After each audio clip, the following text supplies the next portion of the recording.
लोग दार्जिलिंग में गया था, वहाँ पर तो बोर नहीं है, मोटर भी कुछ नहीं है। लेकिन आसाम में बोर भी है, तो बोर ऐसा है, और बोर में फिर मोटर भी लगी हुई है। तो यहाँ पर 150 फीट पे पानी मिल जाता है।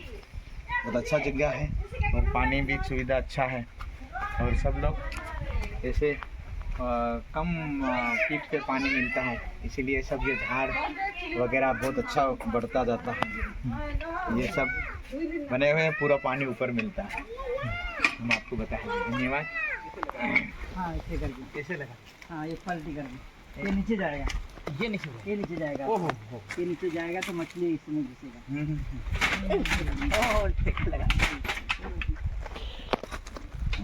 બોલીને બતાડ દો. यो માછલા પકડવાનું મડિયું છે. તો આ મડિયાની અંદર આપણી બાજુ જે મડિયું છે ખુલ્લા મોહવાળો રહે, આ બાજુ એમ ખુલ્લું મોહ ને એક બાજુ બાંધેલું રહે. અહીંયા જે આસામની અંદર જે માછલા પકડવાના જે મડિયા છે ત્યાં કેવી રીતે તમને બતાવું. ખેતરમાં તળાઈઓ માંડવે જો આ મડિયું આવી રીતનું છે, બે મોહું રહે, એક મોહા અને એક મોહા, પણ ઉપર નહીં લાગે. જ્યારે નદીમાં આપણે ખેતરમાં મેલું હોય અને માછલા સડી આવે ત્યારે એને ઊંધું ફેરવીને એ મેલ દેવાનું, તો માછલા એની અંદર વહેતા પાણીમાં બી ખેતરમાં માય અંદર આવી જાય, પણ બહારતા નહીં નીકળે, અંદર આવી જાય. તો એ રીતે આ માછલા પકડવાનું ખેતરમાંનું મળ્યું છે. ધન્યવાદ. એક બીજું બી છે તેને. અને એક આમાં આ બીજું બી અહીંયા છે. सुपारी ये अच्छा है ना?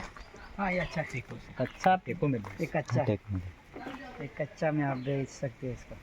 ये सुपारी ये सुपारी काची सुपारी का कच्चा कच्चे वाली ટીમર જैसा હું તમને બતાવવા માંગુ છું કે ખાસ કરીને આસામની અંદર और हम दार्जिलिंग भी गया था, तारे आ एरिया ની અંદર हर ઘરની અંદર, આપણા ઘરોની અંદર તો ખાલી વાડે આવીને કૂતરા મૂતરી જાય,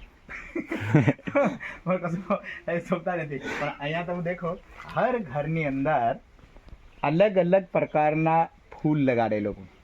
અને જે અલગ અલગ પ્રકારના ફૂલ લગાડવાનું કારણ આ છે કે એનો આપણે જે ફૂલનો સ્વાદ અને ફૂલની જે હવા છે, ઓક્સિજન છે, એ બધું માણસ લઈ શકે એમ કરીને અલગ અલગ હર ઘરમાં તમને આ ફૂલ ઝાડ એ બધું લાવેલું મળે. આ અલગ અલગ જે ફૂલ છે એ હર ઘરની અંદર મળે, એટલે નાનું ઘર હોય મોટું ઘર હોય, પણ એ લોકો દરેક પ્રકારના ફૂલ અને ઝાડ લગાડે. તો ખરેખર આપણે બી એવું શીખવું જોઈએ, લગાડવું બી જોઈએ. એટલે મને એમ થાય છે કે હવે હું જઈને એવું લગાડું, કેમ કે અમને હવે ખાતરી વધારે થઈ કે આ જે ફૂલ કેવી રીતે લગાડવાનું. Thank you.